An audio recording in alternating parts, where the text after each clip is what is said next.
You're a lousy wizard! But my name is ZAP. I have absolutely no powers. Other than the fact that I made this really cool staff, wizard staff, out of wood and an O-bulb as the topper. Looks pretty cool. It breaks down into pieces so I can travel with it. Added some paracord wrap and some other cool effects. I'm going to dive into it now and show you how awesome it is and how I did it. So back at it with the lathe, and if you notice, I got something weird going on this end. I needed to make something that could be broken down into pieces, and so that's pretty much what I did.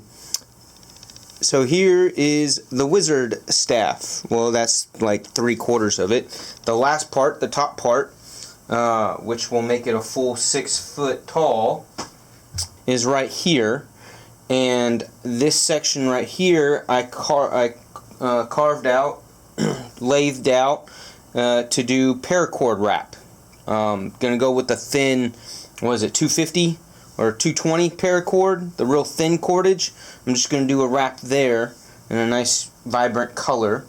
And I went and did and the pattern that I did here, I used pencil, graphite pencil, in between the grooves there to make it dark, and then even went and took a wood burning tool and charred it a little bit just to make that area dark. And then on these bits I did some gold paint, some standard craft paint, gold craft paint. So that's picked up from Hobby Lobby. And so I did the paint in those grooves, and then I'm going to, of course, put a clear coat stain. I mean, it's not going to be a total clear coat. I'm going with the Danish oil at medium. So the Danish oil medium will darken this wood just a little bit, make the grain pop and stand out, and it'll look really cool. I got a little rubber foot to put at the end of it. And what's sweet is they all come apart. And so I got the female part on one end, and then the male screw head, and that screws in. And these little washer discs came from a pool stick, but they make great little spacer deals and give a nice little accent on each part of the stick of my wizard staff. So really cool wizard staff. But what I had to do here on this end, bring the camera around so you can see, this is where the actual lathe bench for the tailstock piece, this end, it ends right here. So the lathe actually ends right here, and I needed each of these sections to be, I think they're like 16 inches, 16 and a half or 16 and a quarter, something like that. But so that I had, you know, a full tall wizard staff, I needed to get my tailstock here with where it a dowel rod would attach to it, and it needed to go out further.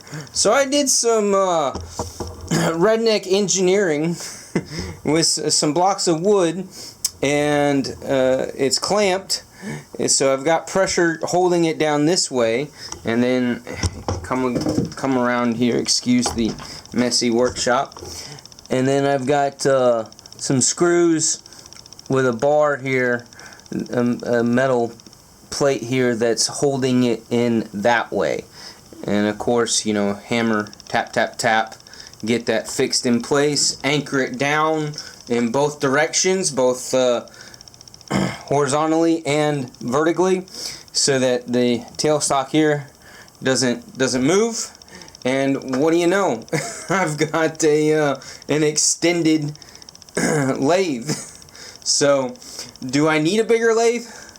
Yeah, I do. I really do. I'm finding more and more projects, more and more things that I'm wanting / needing to do that aren't working out because of the size of this lathe being just a little too small, or a lot of too small. So, the problem is I don't really have that big of a workshop, which is very, very messy right now.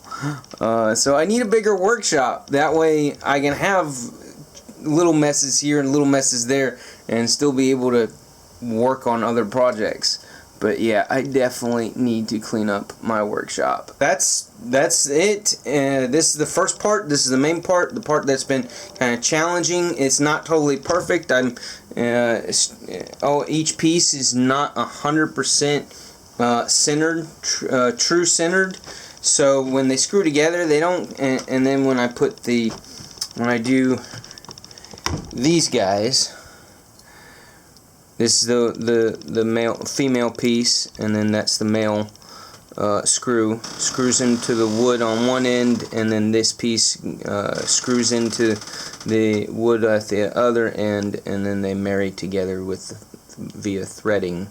So if you haven't used these before, they're pretty sweet for being able to connect furniture pieces or rods, in my case, together, and then be able to take them right back apart.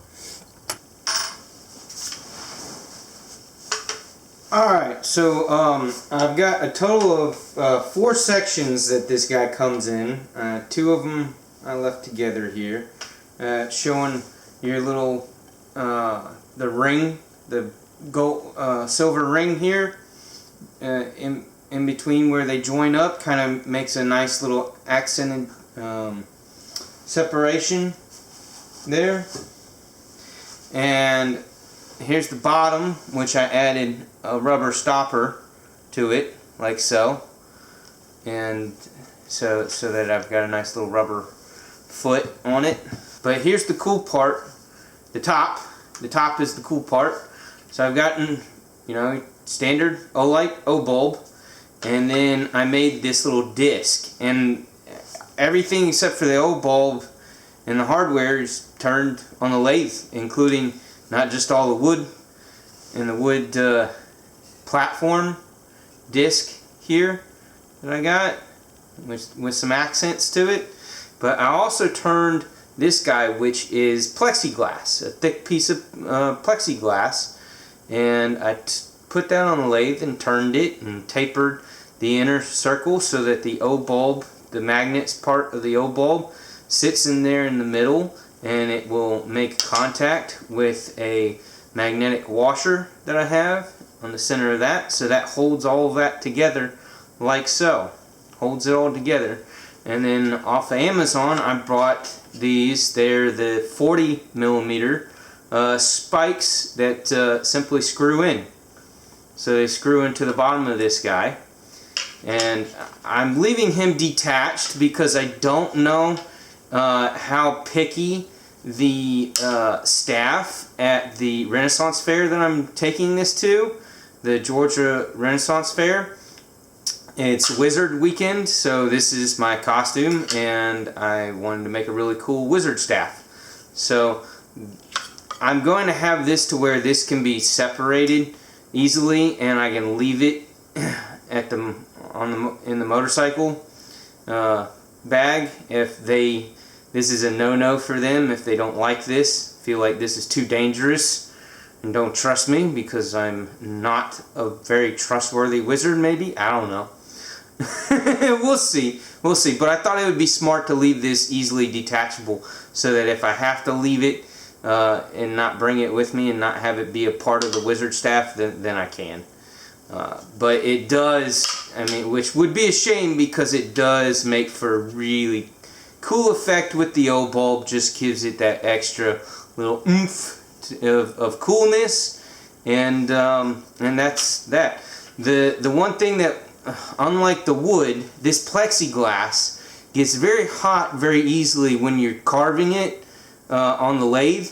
So I had to go very, very slow, take off just a little bit at a time because this stuff would get really hot and it would kind of melt and warp and looked like crap, and I would have a hard time shaping it to get it the way that I wanted it. So I had to go very, very slow. Same thing with drilling the holes for the spikes here. I had to go very slow because otherwise it would heat up and warp, and I wouldn't get nice clean looking holes. So that's what she said. But yeah, the screws, the way that works, you can get those at local hardware store, and it's not 100% perfect, at least centered and totally straight, but that's okay.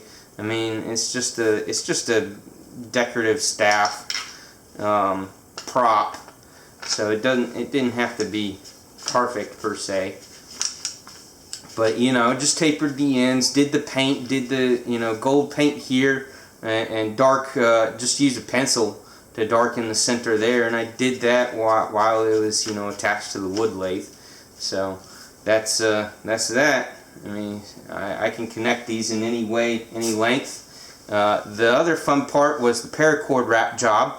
I tapered this section on the wood so that once the paracord was added, the paracord wasn't coming out real big and bulky. It's kind of just set in there, and that also helps keep it from possibly sliding up and down the pole, as it might possibly loosen up over time. But there's lots of video tutorials on YouTube, so I'm not going to dive into how you do this, but if you just do a hiking stick paracord wrap or staff paracord wrap, you'll get those tutorials and on how you do this and make it super clean and super tight and look really, really good. So yeah, went with the bright blue kind of just to go with the costume here, the blue on the costume and the blue O-bulb at the top. So this was a fun project, really cool, really fun. Again, it's not 100% perfect. Never, when you're doing homemade DIY stuff, you aim for perfection, but and get as close as you can, right? And the whole idea of this guy was from being able to take it apart and have it in pieces, so I can travel with it on the motorcycle by throwing these into the saddlebag or into a backpack. This is actually these guys is from a pool cue stick for playing billiards or pool. I actually stole these little washers, separation washers, from one that I had way back in high school days. So that kind of worked out, and that's where the idea came from. Of the method of making this thing in sections in order to, one, be able to fit it on the wood lathe, each piece on the wood lathe, and add my decorative bands on it, but two, so that I could travel with it. So what do you think? Let me know in the comments. What do you think? Did I do a pretty good job? Again, not perfect, but pretty darn close. And it's very futuristic-y Wizard, not old school Wizard. If I really wanted a Wizard staff, I would not make it in sections like this. I would create something that was more old school. But this is neat, and it's going to absolutely serve its purpose 100% and do its job for completing this futuristically Wizard costume. That's also why I went with these funky shades, because it adds a very futuristic-y look. Tell me what you think. Did I do a good job, or what would you have done differently? Again, wasn't going for old school, was going for futuristic-y. And I think ZAP is a fair Wizard name for this get-up, for this costume. The Wizard from the future. So, alright, I'm going to have fun in a couple weekends when I go to this Renaissance Festival thing. I haven't been to one since I was a little kid. And going with my daughter. So she's going to get a bit of a surprise when she sees me dressed up like this. Hopefully it has a fun effect to it. And I'll see you guys on other videos. Wizard out!